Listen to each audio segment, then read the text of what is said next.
Hey guys, hold this down. For context, this was from the Diluted show yesterday. My little tag here. That show was crazy. So we're just gonna pop that down. Um, I'm Jess. This is Harry. This is a little Friday vibes Canon Club episode. So you guys make sure you are in the chat letting us know what you guys are thinking and feeling. I know quite a few of you guys will probably listen to this on playback, which is great. But yeah, we have some things to talk about. Friday, I feel like there wouldn't be much of a vibe today if we hadn't had the Champions League draw. So I'm glad that that's occurred. And I'm gassed. I'm gassed. I don't know why, but I'm feeling all right. I said before the draw to avoid City because that would just defeat the purpose of Champions League, right? You want to play teams in Europe, like other teams, not, we don't want to go to Manchester, right? And to also avoid Atletico, because watching them against Inter, I was like, yeah, I could see a stinky low block, Simeone, dark arts. And struggling with Porto means we definitely struggle with Atletico because they're a better team. So it's like, okay, we get Bayern. I woke up, I checked my phone. I was like, okay, Bayern, all right, let's. And I saw a mixture of emotions. I saw a mixture of responses. I saw everything from we're winning it all to doom, like it's going to happen again. 5-1 is definitely happening again. So, Harry, I have to know, how do you feel about drawing Bayern in the Champions League? I mean, it's just like inevitable, isn't it? It's so weird how you can play a team so many times in the Champions League, and then when you finally make the quarterfinals for the first time in like 14 years, you get Bayern Munich again. I actually put a cheeky bet on. There was a special on Sky Bet. It was 28-1 for Man City to get Real Madrid and Arsenal to get Bayern, and I only put £2 on it. So, £150. But I was thinking today, I was like, we're definitely going to get Bayern Munich. It's just so obvious.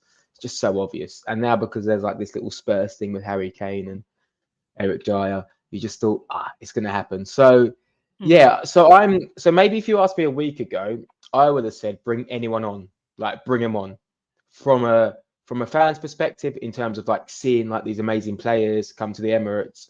And then from the perspective of, well, if you want to be the best, you have to beat the best. But then after Porto, I was like, well, I don't know if we are cut out for this Champions League business because this is emotional and our players are doing things that they don't really do. There was some, wayward passes and players were looking Yeah. nervous. So, but I don't know if that was because it was just there was a 1-0 lead and it was really, really tight and players were so scared of losing. Essentially, against a bigger team, games should be more open. So we'll be able to express ourselves a little bit more. So I feel okay. I'm in this place where I feel like it's a winnable game. But then I look at the semi-final draw and I think that's going to be really, really hard. So from like a fan's perspective, I think, maybe it would have been better just to get Real Madrid or PSG now so we can just enjoy watching like these amazing players at the Emirates. And if we go far, we go far. And if we don't, we don't. Whereas now with Bayern, I feel like there's a little bit more of an expectation to win. And I don't know how I feel about that. So yeah, I'm super mixed, as you can tell. Like I don't know if I'm excited, nervous. Don't know how I feel about the first leg being at home. Don't know what sort of lead we need to take into the second leg. Is 1-0 good enough? Is 2-0 good enough? I'm discussing with my friends now whether we try to go to the second leg, and then I'm saying, well, if we win 3 or 4-0, is it worth going to the second leg? Because what's the point? The game might be over, and then we're going to spend an obscene amount of money going to Germany to watch us maybe lose 1-0 or. So I'm just, I'm all over the place. I don't know how I feel. I think Porto to get out of me emotionally. So yeah, I just Harry, get excited, man. Get I know it's hard. excited. It's hard. Listen, it's like let's break this down a little bit. Like, here's the first part is avoiding Man City, avoiding whoever. And then now we get Bayern, which is probably not the one that a lot of us wanted. A lot of us wanted Dortmund because I think we felt like they're probably the weakest in the group. They're open, they're not great defensively, and there's no real like narrative there there's nothing. I know that they've knocked us out of a competition before, but they've knocked us out before, but I think Klopp was manager at that time, or Tuchel. I'm not sure. One of those, obviously, but there's no there would have been no narrative. There's no Mbappe coming to, his idol Henri's place and stomping us out. There's no Tottenham / Bayern stuff. There's no, Barcelona from, years gone past. So it would have felt the cleanest, but we didn't get them. We ended up with Bayern. And I personally, for me, since we've gotten beyond the round of 16, I'm a little bit here for the ride now because my expectations for the Champions League were not very high. I just feel like this team just doesn't have the experience where I should be expecting them to get to Wembley. It'd be amazing to get there, but my expectations are a little bit lower. And then, now we're on the shitty side of the draw where if and when we do go through, we're going to have to play the semifinal against Real Madrid or Man City, which kind of sucks because it's like this is the first time that Man City, I feel like, get a really difficult draw. I saw some of their fans like bitching about it. But I just hate them so much and I want them to go out. But I'm almost like, do Real Madrid have it? Like, what is your thoughts on that? Like, in this moment of time, do you feel like Real Madrid's heritage will be able to get over this like Man City? Because they got bopped against Man City last time, Yeah, they did, but now they have Bellingham, and I think they're a different proposition. I think Real Madrid. I think Real Madrid go through out of that tie. I do. I don't know. If you ask me, listen, I change my mind all the time, so there's no consistency with what I say. A couple of weeks ago, I was like, Man City are the best team in the world, and then I'm watching Man City recently. I'm going, nah, something, I don't know. You're not flowing as much, and Haaland is being stopped a little bit more than usual. I mean, I want Madrid to go through because I don't want to play City over two legs. I know that I would much. prefer that. Yes. Yeah. So, and then, like you say, I'm kind of also here for the ride. So I'd love to play Real Madrid. I would just love that. I don't think we played them no since. shame in going out to Real Madrid. No, when was the last time we played Real Madrid competitively? Was it 06? Henri? Yeah. Sorry, 05, Henri. Yeah. Yeah. So like that's almost like 20 years since we played Real Madrid. I'm not sure if that's right. It must be right. Feels like it's right. I'm pretty sure. Yeah. So that would be amazing, right? I know Real Madrid aren't Galactico Real Madrid that they once were, but it's still an incredible team to see, Vinny Jr., Bellingham, Rodrigo, even players like Modric and whatnot. It's still world-class footballers. So yeah, I'd like to get Madrid. I think Madrid will pip City this year just for a revenge factor. Yeah, but it's gonna, like you say, it's gonna be great games, and it's tough, right? Because you want to, from a selfish perspective, not from a selfish perspective, but you want that easy draw, maybe Dortmund, and then perhaps like an Atletico or a PSG, and then get Madrid. But what you'd say is if we do go through these two huge hurdles of Bayern Munich and Madrid or City, then in the final you've got a good chance. So let's see what happens. Obviously, fingers crossed. We saw how stressful Tuesday night was, so let's just see how we go. Yeah, let's just win the first leg convincingly if we can. I don't need a 1-0 job. We need to go there with at least two goal lead. Yeah, minimum. Obviously, no Bayern fans at the Emirates, so we can really, really ramp it up and really get it going. But I think we can't underestimate Bayern Munich as well. And I know they're struggling in the league, but as we've seen many years, even when we got to the Champions League final in 2006, I think we were struggling to get fourth place that year. And we got to the final. So it kind of goes out the window when it comes to Champions League. And when you talk about heritage and experience, Bayern Munich have plenty of that. They have tons of that. Yeah. So they'll play on that too. I think just like Porto, they'll play on the Arsenal have never been here before. They don't have it. They'll play on all of that. And I'm sure the likes of Mueller and these guys will go into the media and start saying it as those, because that's exactly what Porto did.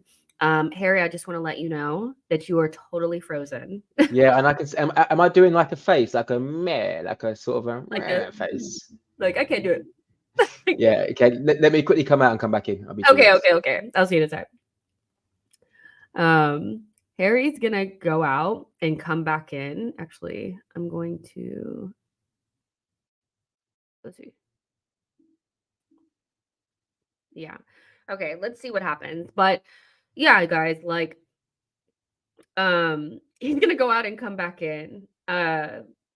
For those of you guys that are like, what's going on? But Tawana is asking, I saw the Mueller video. Of course I did. I feel like the mind games have already begun. And I'm sure, we have international break. I don't know why my edge control is looking like that. Life is lifing. But on international break, I'm pretty sure that all of the German players are going to be in, Kai's ear, like, you guys don't have a chance. We got you. You never want it. So or Arsenal's never won it before. So yeah, it's until you win something, it's always going to be this going into the media and saying that you've never done it before. We're excited to play you because you're bums or whatever. So yeah, it really is what it is. But I'm very much so feeling as though like it just is what it is right now. I feel like it would be better if Kane wasn't there because we all know that there's the Kane factor and Spurs fans are going to be hoping that their knight in shining fucking armor comes out and takes us out. But beyond here, it's just kind of like I just want to enjoy it for what it is because getting beyond the round of 16 was so important to me. So now I'm a little bit more like relaxed. Harry's back with no frozen. Not frozen. John P says, I love the draw Dyer and Delit at the back. And that's another thing too, is like, as good as Bayern are, when I looked at the team that got beat 5-1, we're significantly better than that now. And they're not as good as what they were. So as much as they can talk about, remember Sane against Arsenal in 2018? Remember not Gnabry in North London? Remember this? It's kind of like, okay, but that was like the Trump administration. That was time ago. Like, we're in a new dawn. It's a new day. It's all those types of things. And so they have to worry about, stopping Martinelli, stopping Saka, they have to worry about us a little bit too, stopping Odegaard, so I think it's a very evenly poised type of tie. I do think completely writing off Bayern is super stupid, but I do think we have a chance, which is great. Let's see. Cadoza is saying that Tottenham fans live a sad existence. Mm-hmm. Sammy says, which players miss the second leg if they get a yellow? Declan Rice. I think he's the one. Well, that would be tough, wouldn't it? Yeah, that really, would be really tough. Yeah, he really I feel like Declan Rice doesn't make many stupid challenges, if that makes sense. Maybe on transitions he'll take a cheeky booking.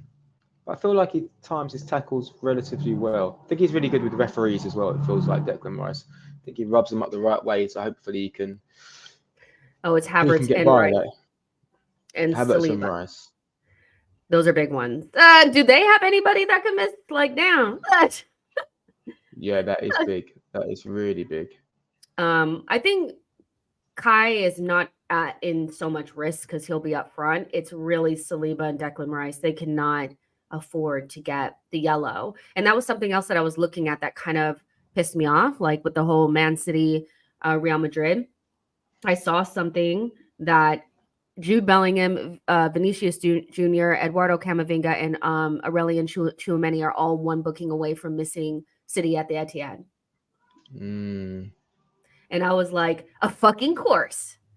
Of course, of course they're going to get Grealish out there and say, do your magic, son, do your magic, go out there, get a couple yellows, fouls, whatever. So yeah, I didn't love that, but I do think that, we just have to be really careful. But one thing I think that we know about Saliba and Rice is that on yellows, they can be very careful. We've seen them before. Remember they took forever to get like a yellow at the beginning of the season. It was like, how long is it going to be before Declan Rice or, so we know that they can be sensible. Careful. Yeah, for sure. Yeah, we're definitely a little bit more streetwise in that respect, aren't we? I've said it a few times, but we're definitely less emotional, which is good. And we're in more control of our destiny. We're in more control of the ball. We dominate and dictate games, and that usually should result in less booking. So hopefully the Bayern game isn't end to end when we have to put in those challenges or make a silly mistake and bring someone down. So yeah, hopefully we can keep Rice and Saliba for the second leg, because if those guys get booked in the first leg, that's that's a game changer. That's your spine.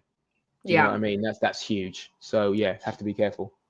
Yeah, I want to look at something really quick because I think this is where we're going to start really needing like some of these players that have kind of been missing all season. You know, who we're talking about kind of need to start showing up because can you see that, Harry? Yeah, I can. Yeah. Okay, cool. We have Man City on the 31st, and then like Luton, Brighton, whatever, and then so we play Brighton on the it's probably a Saturday. 6th. Yeah. Um, and then we turn around and play Bayern at home. And then we play Villa at home. And then we play Bayern away. And then we go Wolves away. And so we're going to need the full squad here. Like, you know, the 3rd, the 6th, the 9th, the 13th, the 17th. Like it's every 3 days now, you know. That's relentless. That is relentless. Yeah. Yeah, actually, like, yeah, 31st, 3rd, 6th, 9th, 13, 17, 20. So yeah, all of this right here, that little section there, that needs there. We're gonna need every single person. We're going to need to see Tommy and Partey and Zinchenko and Jesus gain some fitness. This international break is so important. Nobody can get injured. And guys that are at home have got to gain a little bit of fitness. Like I wouldn't mind like a closed door behind closed doors friendly, you know, in this time for the guys that didn't go, are not going on international duty because it's kind of like there's not a lot of minutes in the legs of like Partey and them, you know. Yeah, that's why I was really annoyed that Chelsea qualified for the FA Cup, because I just thought, we just need those minutes and that momentum, and suddenly we're 3 weeks without a game. So yeah, I imagine there will be some sort of behind closed doors friendly, as risky as that is, just to give Partey, Tomiyasu, Zinchenko, maybe Timber some minutes. I'm not sure if he's ready yet, but like you say, I think those fixtures, they are relentless in terms of the amount of games in that short space of time. They're not kind fixtures because Brighton and Wolves are obviously tough games, but they could be a lot worse. I'm glad we don't have a Liverpool away or a Spurs away sandwiched right in that section. Obviously, there's a 7-day break after the Wolves game before we go away at Spurs. But yeah, I mean, like you say, we need to use those squad players and we need to rotate sensibly. But as you can see, against Porto, it took a long time for Arteta to make a change because those games are so tight. And Yeah. you might want to rest someone, whether it's Ødegaard or Saka or whoever it is, but you just can't, because players coming off the bench in that intensity under that amount of pressure is so different to coming on for like a 20-minute cameo at home against Crystal Palace or whoever it is. It's just different. So it's probably quite hard for Arteta to rotate in those huge games because the pressure is just monumental. I mean, Zinchenko, probably our best technical passer, came on against Porto and looked lost, like he was terrible, misplacing the passes everywhere. So it just shows you how stressful those games are when players come off the bench. So yeah, I imagine we'll go, super full strength against Man City, Luton, Brighton and Bayern, and then maybe against Villa at home is where we see a bit of rotation before the second leg. Yeah, I feel like we desperately kind of need like the one thing that I like I kind of wish that like, so obviously like fourth and fifth are now going to be like, well, fourth was always, but fifth is now going to be a Champions League spot. And I would just hoping that fucking Man United would be far enough away where Spurs and Villa would not feel like they needed to fight for their lives to maintain that position, because that would relax them. Because Villa, I need that to not be a significant fixture.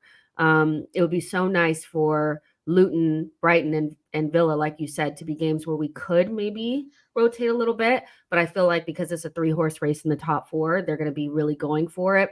And I'm just like, we just need we kind of need like a Bournemouth in there or some shit. Not even maybe Bournemouth, somebody that's fucking safe.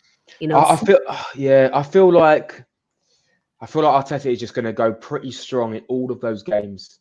Like, that's how I feel, because obviously we're playing for the league title as well. If you go to Brighton and you're not on it, like, you lose. If you go away at Wolves and you're not on it, you lose. These are 2 really good teams, managing really well, especially someone like Wolves. Like, Gary O'Neill's doing a cracking job there. So I've got a feeling like he'll go really, really strong, and then Yeah, and then maybe when we get to Bournemouth at home, perhaps that's the game where he thinks. I think Aston Villa at home is a good game to rotate. I think Brighton away, Wolves away, Bayern away. I think he goes really, really strong. And listen, it depends where Partey is, because then suddenly if Partey's match fit, then you can rotate Partey and Jorginho, and you don't lose too much. I mean, If go ahead. Martinelli's back as well, you've got Martinelli to rotate with Trossard. So yeah, I think defensively is probably where I'm slightly more worried, just because I don't know when Tomiyasu and Zinchenko are going to be at the level to come in and play. That makes me scared. And then an injury to a centre back also makes me a little bit scared, i.e. Saliba. That's the one that I'm I scared know about. that is the one for sure. And then like, yeah, I feel like Luton is probably the only game that I'm looking at home where you could probably Yeah. stand to start Partey and Jesus and still feel confident of getting the win. Luton are scrapping. They are scrapping to stay alive and stay in the Prem. So I know they won't be easy, but I'm just looking for an opportunity to get them up to some level of game fitness, because even looking at Zinchenko, somebody that's played more than Jesus and Partey this season, looked incredibly rusty and out of form during the game against Porto. Mm. So just imagine where Partey and Jesus are, because they definitely haven't played. So it's tough, but this is the situation that we wanted to be in. Like, this is what we wanted to be in. Like, I keep reminding people, I'm like, at the beginning of the season, everybody was saying they want to be in the latter stages of the Champions League and they want to be fighting for the title. Well, here we fucking are, guys. Like, Yeah, I mean, look, all of our remaining fixtures pretty much fit on one page, potentially, right? Which is crazy. yeah. Like, you can see it now. It's like, shit, get to Spurs away and still be top, or be right there. Then it's pretty much maybe win the league at Man United, or who knows, or like it's tight. Like I say, we're crunch time now, so it's like, yeah, you want to rotate a little bit and not burn out, but you just need to win every game. But you're right, actually, Luton at home is a great opportunity to probably rest a Yeah, few, just give someone like ESR some minutes and whatnot. You can do that, and I think Arteta did that. Was it a Forest away where he randomly started Emil Smith Rowe? yeah. Yeah, so that could be that sort of game, especially after an intense game against Man City. So yeah, like, man, these fixtures are scary. Just looking at them, it's just like pure It's nerves. Like, wild, huh? I'm like, this is actually like crazy. shit. Yeah, I don't know if I can take it, to be honest. I might just clock out. Might clock out. Guys in the chat, let us know how wild this is to you. Like, I don't know, like, I'm actually feeling it. Like, I'm genuinely like, Yeah. oh, There's a thing on oh. Football Manager you can do where, like, you can go on holiday for a month and the fixtures just like simulate, and then you just find out what the results were. Yes, That's yes, I'm happy to do that. Okay, I'm happy to go away for a month and just forget about football and just see where we're at. And if we win the league, I'm like, oh my god, we did it. And if we don't win the league, I'm like, well, cool, is what it is. Doesn't hurt me. But yeah, Harry. I mean, I just don't know if I could take it after Tuesday. I'm just like, this is too much for me. I Let's can't do this. let's talk a little bit about Tuesday, because like that was crazy. It really Yeah. was. And I remember when we were doing like the preview for it, Femi was like, "We're gonna smash them," and both of us were like, probably not." And then it ended up being like the wildest game, the wildest game.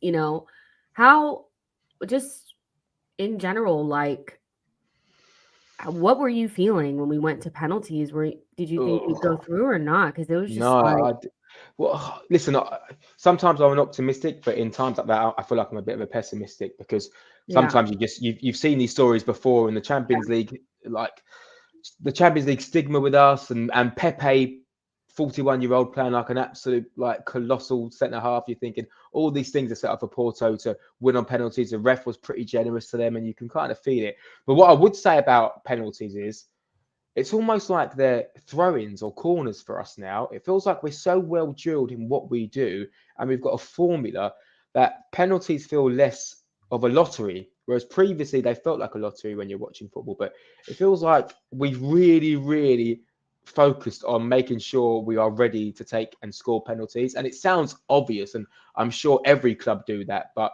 I'm not sure. I feel like we're seeing the benefits of a coach that analyzes absolutely everything and really focuses on the psychology of a penalty taker. And I'm not sure. I think it's AFC James on Twitter talks a lot about the waiting time that we take before we take the penalty. And it's something like 7 or 8 seconds after the referee blows his whistle to the point where we actually take a penalty. And all of these little things that we do to make sure we're ready. So yeah, during the penalties, I was thinking, oh my God, we're going to lose. After, I was thinking, actually, if I look at the last couple of penalty shootouts, we've won them convincingly. And David Raya was colossal in goal. So yeah, overall, as a match, I didn't enjoy it. I thought we were timid at the start. I didn't like the way we were slowing things down. There was a few times when Saliba had the ball or Raya had the ball, and we were gesturing like, calm down, slow it down. And that was like 5 minutes in. And there wasn't a reason for us to be saying slow it down. It's like we were telling everyone not to be nervous, that we then became nervous. And that's how it felt like. So I was just like, why are we playing so slow? I wanted us to blitz them in the first 5 minutes. And then I was just stressed out because I didn't feel like we were expressing ourselves or playing well. But credit to Porto, they pressed really, really well, defended really, really well. My one takeaway from the game is how they kept our creative players relatively quiet, or Saka or Trossard quiet. And I think that's a bit worrying as a blueprint for other teams, because they really did, stop Saka and Ben White to a certain extent. But yeah, overall delighted we went through. Hopefully the games going forward are a little bit more open where we can express ourselves. And I think they will be, because Porto ultimately came to stop us, whereas I think other teams will come to score. But yeah, stressful game, and yeah, glad it's over, and I don't want to live that again if possible. Yeah, I feel like it was just because it was just such a massive pressure game that I don't even remember half of the things that happened. The only thing I remember is, I remember freaking Odegaard being magic. I remember the Trossard goal. I remember the disallowed goal, and I remember the penalties. And that's essentially it. That's it, because it was just, all of it was just like, everything is like heightened, everything, so it was insane. Martin makes a really good point that, like, remember, we practiced penalties in preseason, everybody laughed. Like, we did in like our preseason games, like, against Man United, we did the penalty shootout. I know that. And in like a couple of those preseason games, Monaco too, I think we did like a penalty shootout after. And then we got to do penalties against Man City in the Community Shield. And so we have been practicing. And one thing that I love about, Yover and our coaching staff, Arteta, is that they're not too big for any type of goals, and they're willing to do whatever it takes to gain even just small margins. And those margins end up adding up, whether that's figuring out really good ways to use our throw-ins where they're basically like corners. We've spoken about that before. Utilizing our corners, they basically become penalties, and our penalties are basically guarantees. Like, everything is adding up a lot. I'd love to know if we've missed a penalty since pre-season in those penalty shootouts. I know we haven't missed one. We've made every single penalty. Yeah, so I feel like, and like you say, it's little things, and it's another reason why I love our manager so much, because every detail is analysed and pays close attention to. And yeah, like you say, things like throw-ins and stuff, it's all part of it. So yeah, hopefully that continues and the players can carry on. I've got to say, there were incredible penalties. Saka's penalty was an absolute weapon of a penalty. The power and the pace with your side foot to do that. So even if the keeper goes the right way, I think they pretty much all go in. Maybe Havertz was a little bit tighter, but yeah. So from that perspective, it gives us confidence going into the next penalty shootout, and and it's all about that. We beat Man City in the Community Shield. That gave us confidence to beat them at home. So hopefully now when we go away, we feel confident, and it's all about that momentum, the feeling of belief, the feeling that you've done it before, so you can do it again. So yeah, I think that's pivotal as we get into crunch time, and hopefully we can avoid a penalty shootout in the future, even though we're good at them. Just the stress, really. I don't think anyone needs that. I don't think anyone needs that sort of stress. It's just like, just too much. It's just like, what do you do for yourself what do you do? Do you watch? Do you hide? Do you do this? Do you do this? Do you look? It's just too much. Just don't need it. It genuinely is. Like, everything is just too much. But like, okay, so I know that we haven't truly like gone into the Porto thing, because we haven't spoken since. But like, in general, because we, like, on previous shows I've spoken about Raya, but I just want to say, like, as a group, omitting Timber because we haven't really seen him play, but Raya, Kai, and Rice have all done quite a bit to justify why Mikel wanted them in the team. Uh, like there's been so many instances throughout the season. Like Raya's was clearly this Champions League game, this knockout tie.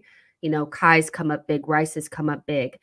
Does that give you like more, confidence or assurance around Mikel Arteta knowing what he's doing? Because sometimes in the beginning when you see a signing, you're like, I don't know what's going on here. There was a lot of questions about so many of our signings, but even you look at like Trossard, Jorginho, Kivior, Raya, Rice, Havertz.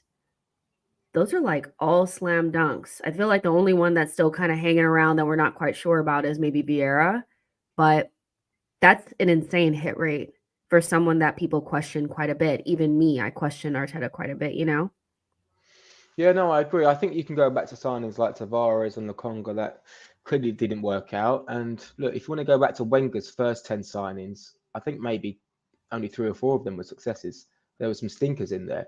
Sure. So I don't think a manager's like transfer business determines how good they are or how good the manager is, sorry. But what's clear is now that he has a clear identity of what we need. And it's easier to get to that process when it's just 3 or 4 positions. I think when we're going back 2 or 3 years ago, there was multiple positions we needed to fill, and that was a backup right back, that was a backup left back for Tierney, that was finding someone who can step in for Partey when he's not fit, that's finding someone who can step in for Erdegaard when he goes off the ball. There's a lot of positions to fill, whereas this season it was like, right, goalkeeper, I think we can improve there, so Arteta goes and signs Raya. Declan Rice, that's your marquee signing that we know we need. And then Havertz is a really versatile player that the manager believes he can get the best out of. So from that perspective, I've got full confidence in him. And I think I read this week about Arteta said that Mason Mount is coming to Arsenal. And that was a signing at the time that I was all for because I thought Same. he's a really good player and Arteta will get a tune out of him. And I know he will. And I know he's went to Man United and it's went tits up. But I know if Mount signed for us as a left A or wherever it would be, It would have been different. he'd be playing really, really well. Yeah. And I feel like now the structure is there, so it's so easy for players to come in, step in, and do a job. And if they can't step in and do a job, that's on them as opposed to the manager. So if Vieira can't come in and do a job, it's got nothing to do with the setup. It's about Vieira. And if ESR can't, come in and do a job, it's not about the team. It's about Emil Smith Rowe. So yeah, I feel really, really confident. And now, as we go into each transfer window, it's just about adding and improving and pushing. So the next signings will probably be a backup right winger behind Saka, Yeah. probably a variation of a left eight, probably a right-centered centre half, and maybe a forward, maybe someone to push Martinelli. I still think there's a question mark over Arteta's admiration for Martinelli and whether he thinks we can improve there. And you can see it, and it's just simple. And because the players are so young, you don't really have to think about strengthening unless you sell in 2, 3, 4 years' time, or 3, 4 years' time. You can just keep adding, and when those rotation players get a little bit bored of being rotation players, you just bring some more players in, and that's about it. That's what Man City did with Sterling and Sane. When they get a little bit bored of becoming rotation, you get rid of them. You bring in Doku, you bring in someone else. So yeah, listen. I trust Mikel Arteta with my cats, so I let him do whatever he wants. But I feel like we're in a super good. I feel like we're in a super good place, and I'm glad that Havertz is coming into form. And now David Raya is just looking like, oh my gosh, that moment, that's insane. Yeah, he's saved 3 penalties since being at Arsenal. Yeah, it's class. It's just class, and he dives so early. Or when you watch it, he's anticipating where they're going, and he gets there real quick. And obviously by that point, the player's already pulled his foot back, and his eyes are mostly on the ball, so we can't change his mind. But yeah, great work from the goalkeeper team, and you can see the difference between Raya and Ramsdale. You can feel it as well from a authority perspective, from a calm perspective, from a personality perspective. You can feel the difference in maturity, I want to say, between Raya and Ramsdale. I think it's really evident to see. So yeah, you've got to back Arteta, and I look forward to the transfer windows. I just really do now. They're exciting times. Yeah, they really are. I think I know that like Boy is saying Lokonga, Vieira, Tavares, like his hit rate is not that high, and I'm just like, yeah, but in that same window, we got Ben White, Tomiyasu, Odegaard, Ramsdale. And I know people be like, well, Ramsdale wasn't a hit. And I'm like, for what we were trying to do at that point, he was. Oh, Nobody, 100%, yeah, 100%. for trying to get into top 4 and maintain top 4, Ramsdale would have been just fine. But to win the league, obviously, we needed to do different things, you know. So I think our signings have been really good, and they've all added a little bit of something, and it's just really nice to see because like we don't really have the ability to waste money. So I'm glad it's working out, and I feel like the biggest surprise of like this post Dubai thing has probably been for me Kai Havertz and his, you know, going up in like levels or whatever and really showing he can be an Arsenal player. Has there been anybody else that surprised you during this little run that's been like, wow, this person's really, you know, taking advantage of this time and like really contributing to this really good form that we're in? Yeah, I mean, I've got to say, I know you described, I can never pronounce his name, Kiwior. I'm going to say Kiwi just for ease. Quinoa. I know you said it. Yeah, I know you said he was a hit, but at the start, I was like, oh, is he a hit? I felt like he was struggling a little bit, but that's because obviously Arteta was asking him to invert. But I think he's been brilliant recently as a left back, really, really good. His confidence is growing on the ball. There are some great kind of 50-50 challenges that he won in the box that could have been a foul, but he used his body and his strength in a really clever way. So I think he's been great recently. I mentioned Jorginho a lot because I think he's just allowed us to be a little bit more controlling in midfield. He's given Declan Rice the freedom to get forward a little bit, which I think has helped and resulted in a few goals. Like you mentioned, Havertz has stepped up. I think Ben White's been superb recently, like superb. Really happy for his new contract. I thought Saliba and Gabriel were a little bit strange against Porto, maybe just one game. I feel like Saliba needs a little bit, not of a reset, and none of his errors have been detrimental, but I feel like he needs a little bit of a little bit of a reset just to say, right, let's not get too complacent here. There's a bit of slack passing going on. There's a bit of hesitation when it's coming to tackles and winning Headers. winning his headers. So he just has to be a little bit careful there. But I must say, look, we've won 9 games in a row, right? Scored something like 32 goals, conceded 5 or 6. So, I mean, everyone is contributing. Even Reece Nelson's cameo the other day was great. I think everyone's doing really, really well. And what I love the most about it is the team spirit and the players on the bench. Even though they're not playing, they're happy and they're involved. And I love that. That's building a culture. That's letting everyone know that you all have a part to play, even if you don't get on the pitch. You can call it PR, you can call it whatever you want, but it's man management. And it's about players understanding that you are part of this. And if your chance comes, go on and grab it. And if your chance doesn't come, still be a part of it. Don't be that guy sitting in the dressing room with your head down, Sulking. criticizing managers' decisions, being a little bit of a moany player. Just enjoy it, embrace it, and you can see that in the celebrations. It's genuine passion when people are running on. Ramsdale's genuinely happy for David Raya. Emil Smith Rowe's not getting on the pitch, but he's genuinely delighted for his team, and that's what you want. Players that love the club. Players that understand the fans, understand the culture. And you only get that if you have a manager who's doing all of the things, saying the right things. And yeah, that's what I love about this team at the moment. So everyone connects in the stadium. Everyone is part of it. And it's so important. And even if it doesn't result to a trophy, it gives you such a huge chance of building and winning things in the future. So any Arsenal fans, we know who they are. Don't listen to that stuff about over celebrating and it doesn't mean anything if you don't win a title, and it's all PR and Odegaard is this and Mikel Arteta is all that. That is all bullshit from negative, unhappy fans who just want to claw you into their depressive world of being an Arsenal fan. Agreed. That's what they want. That's same with their rival fans. They want you to be scared.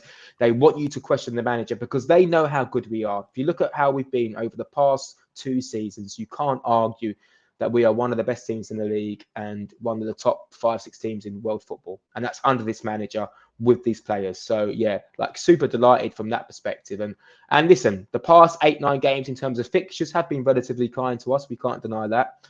We haven't had any really, really tough games when you look at the fixtures, but we've won all those games convincingly. And now we go into crunch time. Hopefully the players can continue it with Man City away, Spurs away coming up. But yeah, overall, yeah, just delighted with everything, man. It's just sorry, excuse my French. It's just class, man. It's class. Yeah. I love it. It was. I feel like I don't know. It's just I could understand a little bit more if there was like all this other stuff going on, like, the club was putting out these like really like emotionally cute videos about, players making contract extensions and getting a dog named Win, or, whatever little things over this past 2 years that's been called PR.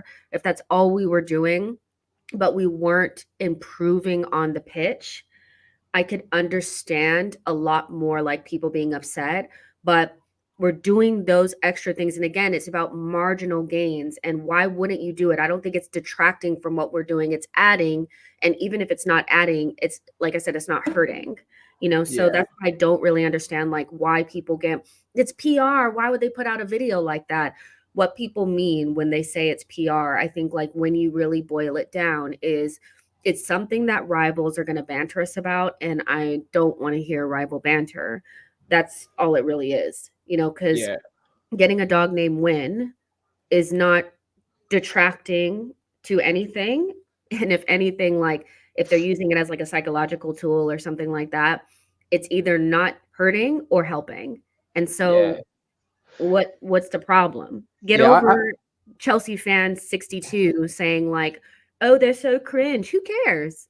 Yeah, and listen, I mean, you have to sometimes you have to separate yourself from football Twitter, even though my last little monologue was kind of reacting to football Twitter. But I think people who criticize it are detached from the real world, and I think I don't want to say this in a patronizing way, but even when I look back at like when I used to work for companies when I was younger and stuff, when you go to like an established institution, even if they're not established, even if the company isn't massively successful, typically when you walk into an office, there's a friendly face greeting you at reception, there's flowers, there's music, and if you have a stressful day, your manager will organize team drinks, or they'll take you on a retreat and they'll have pictures of the team around the office, and they'll give you a talk about the company, the importance of the company, how it started, what their plans are for the future. It's all things to get you on side, to get you on board. So you can call it PR, but it's part of any successful company is to let Yep. people know who they're working for, and to build a culture, and to build all of these little techniques to motivate you when you're feeling down, and to keep you working hard when you're feeling up. So I think it's really, really simple. So I find it confusing when people question it, because it happens in all walks of business, in all walks of sport, in most successful institutions, in most unsuccessful institutions. It still triggers and things set up to make you the best version of yourself. If you go into work and your desk is a mess and you don't have the tools that you want, and it's cold when it's cold outside and it's hot when it's hot outside, you become demotivated. You don't enjoy your job. But if you come in and the office is painted a nice color and there's flowers and whatever it is, and there's music in the background and people are saying good morning to you in a positive way, and you know everyone and you're all on first name terms, and whatever it is, you have an office dog, it's all part of making you feel good and then making you work as effective as you can. So it's Exactly.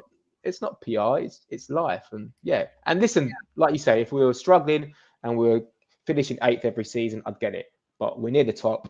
So anyone doubting it, it's not their opinion, they're just wrong. They're just factually wrong. They're just Yeah. factually wrong. Even if we don't win the league, they're still factually wrong, because we're improving year on year. And that's what it's about. It's about getting better year on year. Yeah. And I think like context is always super key. Like obviously if we go through the rest of the season and we don't win anything, that will be so disappointing because we know we're good enough to win something. That being said, like when you're playing up against this level of opposition, it's just tough. Like I just think it's much tougher than people make it out to seem. This like you have to win the league or go. I feel like is super like just I think you said it. You said if you're saying Arteta has to win the league or go or win the Champions League or go, just say you want him out. Yeah. Because I that's mean, just listen. What sort of criteria is that? What world are we living in? What do we sack 19 managers every season, or do we sack every single manager? The Liverpool sack Klopp when he doesn't win yeah. something. Like, come on, man. It's so detached from reality that you can't even argue with it, because it's their narrative. Is like, well, if you don't win the league, it's unsuccessful. But no one thinks like that in elite sport. Maybe the top two clubs. No one else thinks like that. People say, well, as long as we're close and we're on the right path, then we'll keep on fighting to do it. And if we give the manager all of the tools to do that and he still doesn't do it, then you question it. But this is our second season in the title challenge. Yeah. Uh, so like, come on, man. And I Don't be just silly. don't want to like first of all, I think sacking managers, it shouldn't changing managers shouldn't be a taboo conversation, but you also have to not make it as like just throwing around Arteta out for me is like very like, you guys do realize that changing managers is still a big deal. It's not something that should be taboo, but it's still it's a big deal. It shifts everything. Like you can't just take out a manager and it just like, you know, so it's important, but like context is always key for me. Like when we were in the December, January period, I was like, fuck, like if we slide away from the title race now and like we're in like fourth or whatever, and we get knocked out in the round of 16 of the Champions League and we've already went on domestic cups, then yeah, but right now, hopefully we push all the way to the end. Like, the Champions League is a little bit different because I don't have as high expectations, but I expect us to go as far as possible in the league. I'm still have a little bit of like a, why are we so bad in domestic cups, but I'll just about be able to accept it and just move on. Cause it's just like, remember, Klopp, world-class manager, had probably a better team than what we have now at their peak, and won one league title. So you have to remember that it's like it's not that fucking easy, Yeah, and also the grass isn't always greener. And before before Ten Hag came in, or when Ten Hag was about to come into Man United, it was the general view from football fans was that Man United have signed one of the best managers in the world, and the manager clear of Arteta, and Onana was the second best goalkeeper in the world, and Casemiro and Varane, and it hasn't worked out so far, right? And Ten Hag signings that he's implemented, or the signings that he's wanted, they haven't worked out either. So nothing is guaranteed. So you can change manager, you can get Ancelotti in or whoever it's going to be, and it's still not guaranteed.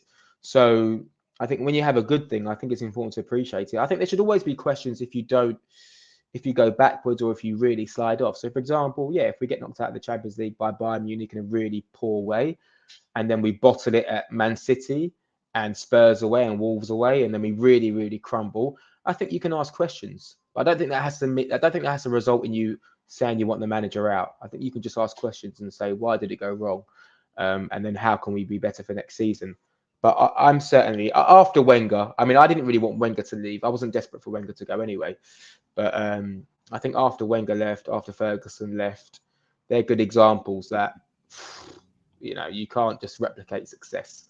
And bringing in a new manager doesn't always result in instant trophies and instant success, especially when the infrastructure has already been set up. And when we talk about playing styles now, which is probably more key than it's ever been, and player personnel, new manager comes in, there's a lot to change. So I'm really, really keen on not even having those sort of conversations unless things go tits up. And at the moment, it looks like we're doing all right.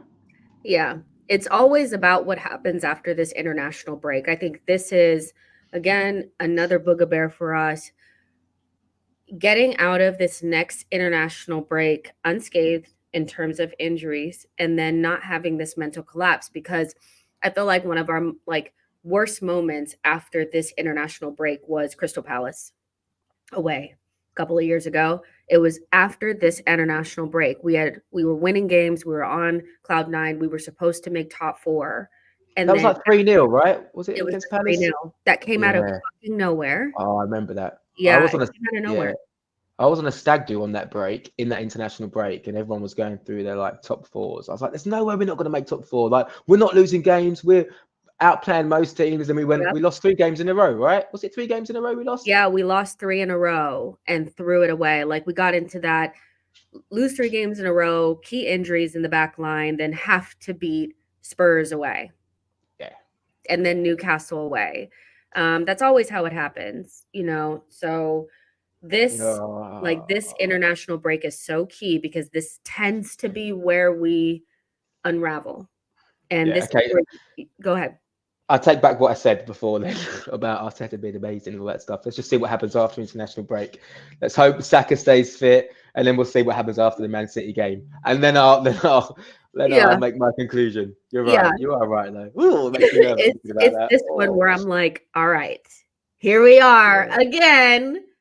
The March international break. And Yo-Yo says, can't afford another collapse, though, where players are set up to fail again. That's all I ask for. I want Arteta to have his first strong finish since his promotion. What do you think went wrong in those post-March international breaks? Do you think it was just the team wasn't ready mentally, or were there things that maybe Arteta didn't think about or didn't do? Like, one of the things I feel like stood out to me was that, like, it always felt like in those 2 seasons that we were playing with 12/13 players max. And when we got into the group that was behind them, when we got those key injuries, they were cold, they weren't in it, and they were bad, Yeah. you know? And I think we've done a better job this season of keeping most of the players invested and involved and fresh. You know, I'm hoping that that's the difference this time, because I'm going to tell y'all right now, we are not getting through the rest of the season without another injury. Yeah, well, this is what I'm really scared about, right? So now when Saliba goes to play for France in an international break, or Saka, Declan Rice, or whatever, that no, I've got to be honest with you, I'm really scared about that. So I don't know. I don't know what the key reasons were. I think mentality is probably a fair question. I think also quality. You look back at like Tavares, he was making some blunders when he came in. You know, even though I backed to Rob Holding in the title challenge did not rise to the occasion. I think last season, if we want to talk about that in detail, I think Arteta's reluctance to change the style a little bit really shot us in the foot. Sorry, especially when we had Rob Holding at the back. I was actually really surprised when Kivior stepped in, maybe for the last couple of games of the season. I was really surprised at how comfortable he was on his right foot, and how his movement as a right centre back seemed quite natural. And I remember watching that thinking, man, you should have definitely given him a go instead of Rob Holding, because that was not working.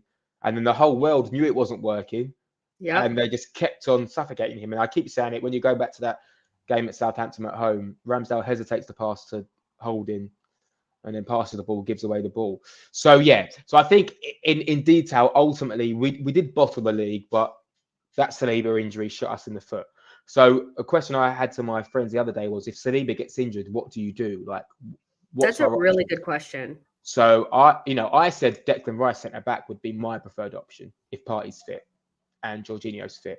I would just move Rice back there, because I'm assuming Tomiyasu isn't going to be fit, and I wouldn't want to move Ben White in. And I think Declan Rice coming on at centre back away at PSV was Arteta saying that's my contingency plan, because Declan Rice is probably the most like for like in terms of style and power as Saliba. In terms of like running style and physical attributes, I actually think Declan Rice would be my go-to if Jorginho and Partey are fit, and if Tomiyasu isn't ready. Such a That's what I big would if. do. Yeah, I don't know, it's such a big if, but that's what I would do. I mean, don't get me wrong, Tomiyasu, when he's on job at centre back, is obviously brilliant. But Yeah, I mean, I think you make a really good point, though. And like, who do I trust to be able to step up in that moment and play out of position during a run in? The only person that I think can do it is probably Declan Rice. I don't even think it's out of position as well in that respect. I think he's played that position so much, and Yeah. which is exactly why he did it against PSV away. I think that was a case of like, right, people were complaining about us not bringing on Walters, I think, at the time, or trying out some youngsters, and Arteta gave 25 minutes to Rice or however long it was, because I think he knows that, like, in terms of building out from the back and just a player, yeah, with the confidence and the know-how and You someone who have to have understands. confidence Yeah. I for feel like you could play Declan Rice in almost any position and he'd be able to do a job, because he just understands. He understands the game, and he understands positioning and movement. Yeah, so I think it's a fair question. And I think it's a question, unfortunately, we're probably going to have to answer, because it must come at one point, Saliba or Gabriel. I feel like they will just get an injury, whether it's fatigue or whether it's a collision. I feel like it will just happen, because that's football. Yeah, so my preference would probably be Declan Rice if Thomas Partey is fit. You've got an Yeah, option to move Ben White inside, and then maybe Timber if he's back, Tomiyasu back. Look, we've got options. We don't have to we pretend we do. don't have options. And we just have to hope that the players that everybody just has to have that we're winning no matter what. And like, we're not going to be rattled. I don't think we have a Holding in the team, you know, and I think Holding just was too big of a drop off between the person that he replaced and not.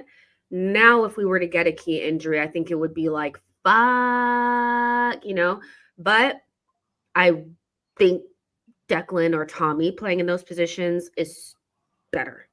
Like, it just is. It's going to be fine. Uh, So yeah, but and people are like, well, you're already dooming it. And I'm just like, all I'm saying is that we have not gotten through a run in without getting a key injury. So I'm already prepping myself for it. I'm not saying that that means that it's over. I just hope that we're more prepared for that moment. And Arteta also has ideas about switching things around to make sure that if we do have to play players in positions that don't suit them as much or we're not as strong, where we can make sure we're not fucking exposed. That's it. Mm, That's all I ask. That's it. mm. I just had some PTSD there of that Rob Holding wink when he scored the goal against Man Yo, City. Oh. Do you know what? I think that was. I imagine that Arteta kind of had enough of Rob Holding at that point anyway. But I think that's definitely Arteta saw that he was like, "Are you fucking having a laugh, mate?" And it's so out of context, isn't it? So out of context. Losing 3-0, mate, and you give a little wink because you scored a goal. Jesus Christ. Read the room, Rob Holding. I love you, read Rob the Holding, but room, read bro. the room. What are you You've been doing? getting dog walked all game. Please Yeah. just grab the ball and run back. Winking. God. That's probably the most Rob Holding moment of Rob Holding's career. Mm. If there was any moment that I could say, like, this is Rob Holding, it's this. Yeah. This, Well, this. it's that to Diego Costa, isn't it? And it's a wink. They're like the two moments of Rob Holding, as well as the great hair transplant. But yeah, talk about out of context. Winking when you're 3-1 down in a title charge and you've been absolutely dog. Man, the irony of that wink. Jesus Christ. I'm freaking rolling. That's so funny. That's so funny. Jacob says, we need to deal with Bayern first leg. Rice got a yellow card, got to have him for the semis. Yeah, like I think starting off strong in that in at home to get the advantage is so important. I think most of the time under Mikel Arteta, when we're playing in international competitions, we usually go away first. And so this is going to be a little bit different. We're going to be at home first, Yeah.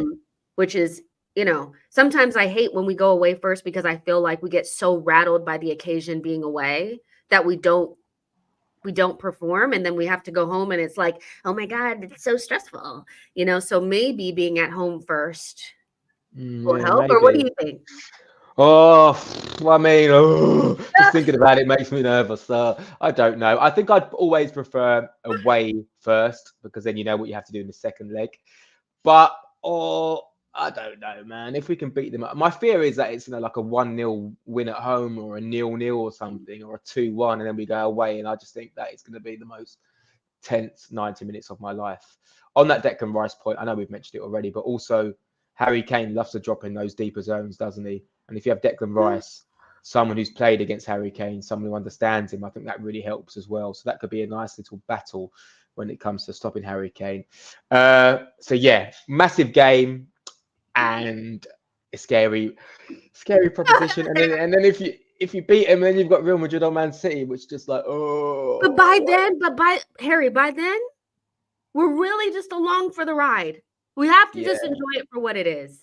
Yeah, no, I could. If we play Madrid, I can enjoy it for what it is. If we play Man City, Yeah. then it's because then if Man City beat us in the Premier League and maybe like stop us from winning the league, and then they beat us in the Champions League, they're basically just swinging their thingy I all just over us, don't like aren't they? playing them because the games that we play against them are so fucking edgy. Like Yeah, the Community Shield was edgy. Like there is no like just play. It's always like every pass is like, yeah, is this it's the so moment? true. No, you're right. Come on, Madrid. Yeah, Imagine just we're not even in it. and also I'd love to. I don't know if I'd be able to get tickets, but I'd love to go to the new Madrid stadium. I think it would just be a Yeah. nice experience for the fans and stuff as well, right? You don't have to go all the way to the Etihad to watch you get like pummeled by Haaland and De Bruyne. I'd rather go to Madrid, have some tapas, have some wine, and then just watch us get beaten over there. But who knows? Look, I'm sounding pessimistic. We could win the whole thing. Who knows? You never know. Brian Holiday, I feel like he's talking to us. Thank you so much for your super chat. Says, I think Arsenal fans, especially older ones. Yeah, and me as well. Yeah. Oof. Yeah, this way. This Yeah. way. Especially older ones are traumatized from the end of the Wenger days. Anytime something doesn't look right, it's Arteta out, players out. When it looks good, the goalposts are moved. You know what? I'm gonna say this. I feel like I get what you're saying, But I also feel like some of the younger fans are actually a little bit less patient than the older fans. I feel like some of the older fans are a little bit more like, Mm. like a little bit more calm. I feel like the young fans, because they've never seen it before and a lot of them are online, they're wild because Yeah. I feel like they're less patient. What do you Well, think? because no, I agree because I think they haven't seen us win anything. So they've grown up in an era where it's probably Chelsea, Man United, and Man City, and all And the they've fans probably heard is all they've probably heard is stories about how good we once were.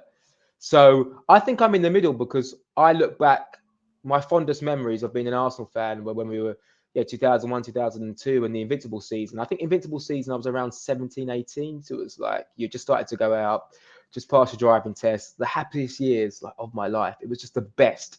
All my two closest friends were Arsenal fans. I was going to all the games with them. It was just the best time to be alive. And knowing that you had Henry and Perez and Vieira and Ashley Cole, it's like you weren't watching footballers, you were watching like celebrities. It's like Yeah. I was watching like Jay-Z's and Pharrell's, but in football, in like a football team, just Football. like Yeah. just like the elite of the elite. So for me, I can look back thinking, I don't mind those like the bad times under Wenger in the Emirates era. I could kind of stomach it a little bit because I just had so many good memories. Now it's been a little bit long until we've had memories. And when you go to 20 years without winning the league, you think, Jesus Christ. If someone told me that in 2004, you won't be winning the league for 20 years, I'll be like, yeah, and the rest. We've got Vieira and Henry. It's not just going to go kaput. And it did. So it's a really good point. And as an older Arsenal fan, which makes me feel weird saying that, I think I sit somewhere in the middle. I'm definitely thirsty for the good times. I'm definitely thirsty. But I know Yeah. when I was younger, it hurt a lot. It hurt a lot more. The rivalry with Spurs was huge. And, I remember when we got knocked out in the Champions League against Chelsea. It must have been 2003 when Wayne Bridge scored. And I sat at Highbury almost just like crying and going into school the next day, like grumpy and moody. It would Yep. affect everything. Whereas now, when I'm a little bit older, I can kind of take a step back a little bit more when we lose.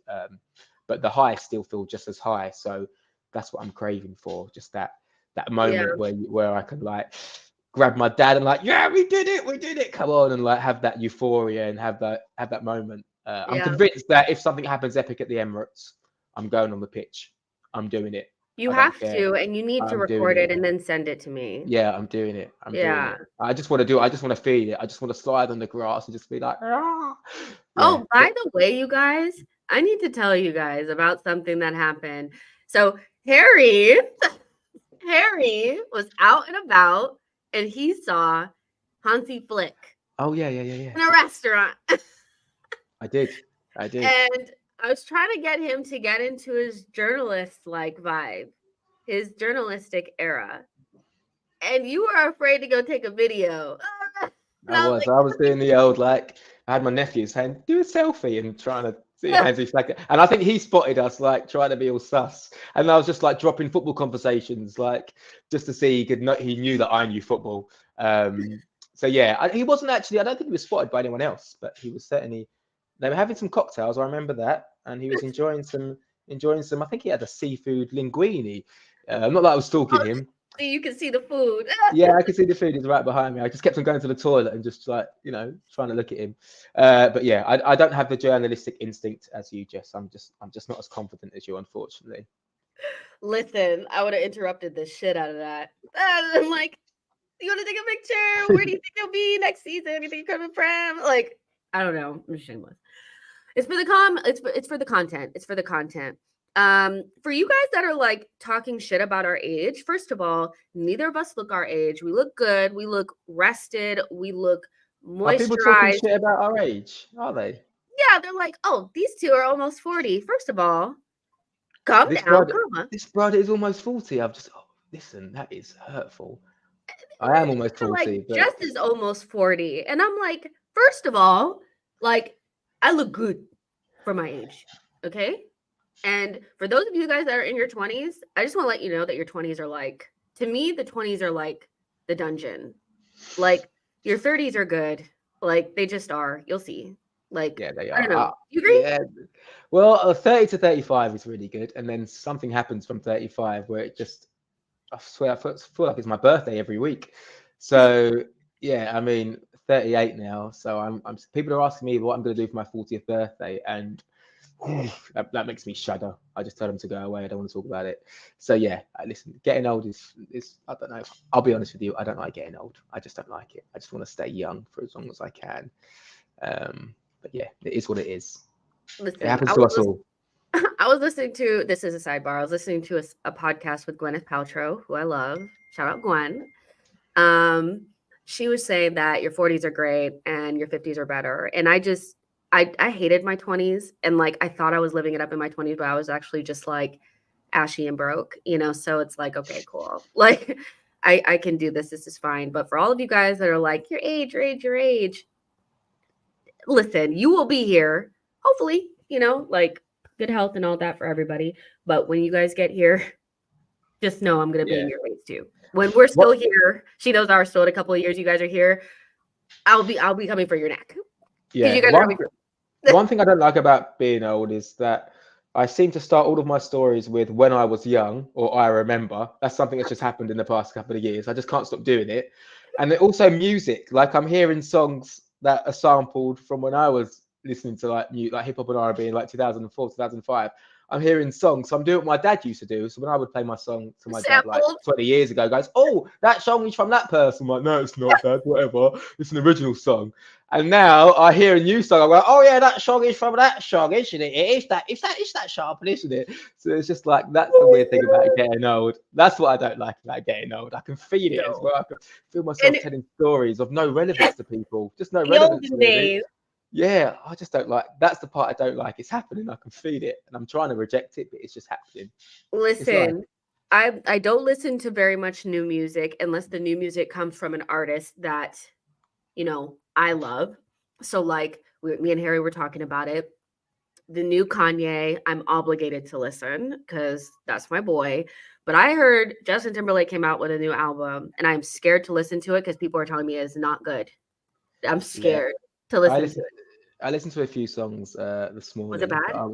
I mean, it was all right. I listened to the Timberland ones just to hear what it sounded like. And there was no like Neptune's production on it, which I was a little bit annoyed at because I thought there would be. But yeah, I mean, yeah, it's hard to, isn't it? It's hard to listen to that stuff because it just feels like it just sounds dated. But respectfully, it's good because it means that they're still making music that they like and they're not just changing to what is new and popular. But yeah, 100%. Yeah, no, I God, I mean, how old do I sound now? It's good that they're staying loyal to what they love and not doing all the new music that all the kids are listening to. Oh, God. Oh, my gosh, the olden days. I love it. Listen, you guys, we're going to go ahead and get out of here because we have digressed into just like nonsense. But hopefully you guys just enjoyed the Friday vibes. You guys know on Fridays, if we do shows on the Cannon Club, it is literally just us vibing. And so hopefully you guys made sense of it. We spoke about the Champions League draw. We spoke about the other teams that are in it. We spoke about our current form and all that kind of stuff. So if you're just joining, you can just wind it back so you guys can listen to all of that.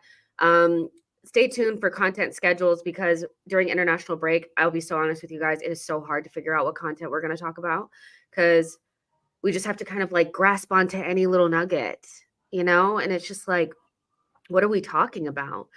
So we'll definitely have a Cannon Club during this time. Hopefully I'm going to try to get everybody together so that we can just do like one big one. And then you guys know me and Diluted will come back, the nonsense. And yeah, we'll just go on. But you guys, let's enjoy the journey. Looking at that schedule, this is what we wanted. This is where we wanted to be. And it's time to stand on business, Arsenal, stand on business. So yeah, you guys, if you guys want to join the Cannon Club for the exclusive episodes and ad-free episodes, you guys can do that at patreon.com/the Cannon Club. Otherwise, the Monday episodes and the post-match episodes are on here, but you guys have to watch a shit ton of ads. So that's it, pick your poison, but super enjoyed this. Harry, enjoy the rest of your weekend. I will enjoy the rest of mine, and we'll see you guys on the next one. Bye, guys. Thanks, guys. Take care.